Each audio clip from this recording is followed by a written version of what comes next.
Chokmah, Shalomah, the wisdom of Solomon, chapter 16.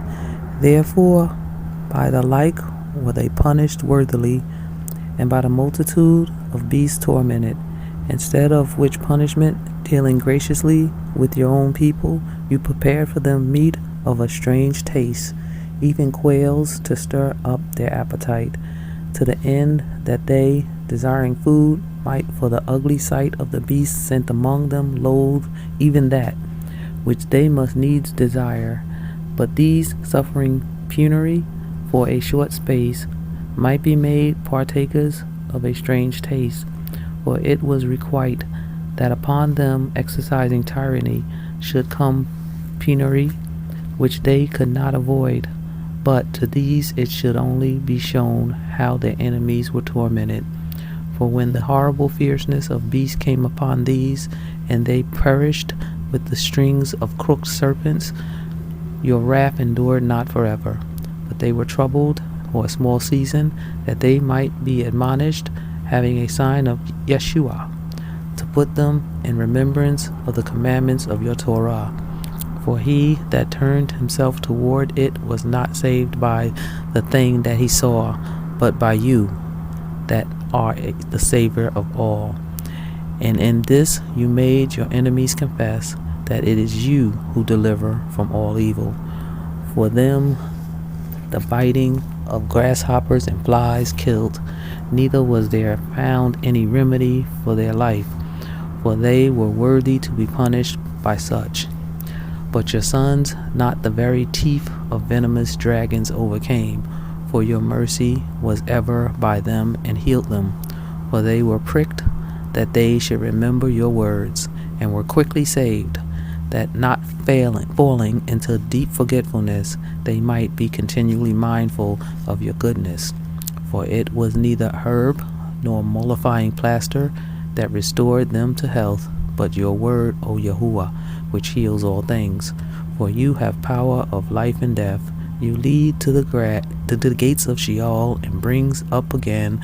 A man indeed kills through his malice, and a ruach, when it is gone forth, returns not, neither the soul received up comes again. But it is not possible to escape your hand.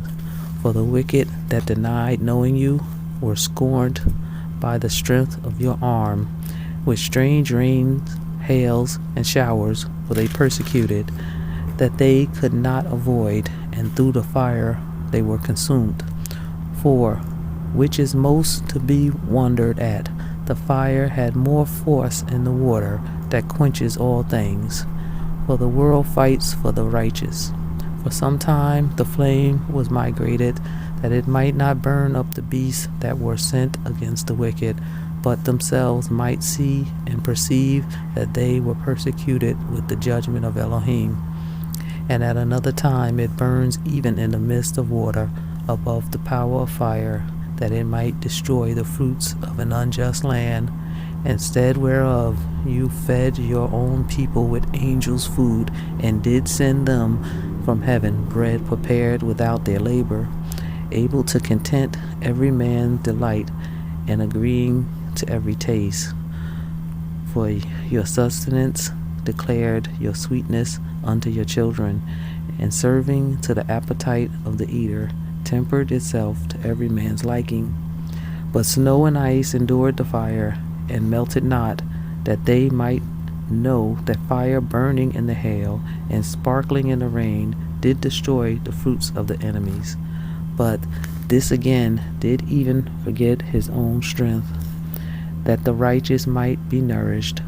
For the creature that serves you, who are the Maker, increases his strength against unrighteous for their punishment, and abates his strength for the benefit of such as put their trust in you.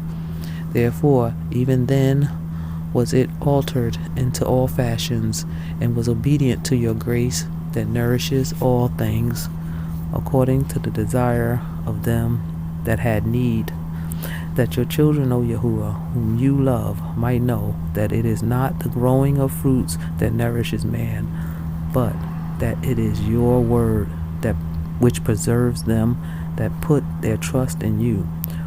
For that which was not destroyed of the fire, being warmed with a little sunbeam, soon melted away, that it might be known that we must prevent the sun to give you thanks, and at the dayspring pray unto you. For the hope of the unthankful shall melt away as the winter's hoar frost, and shall run away as unprofitable water.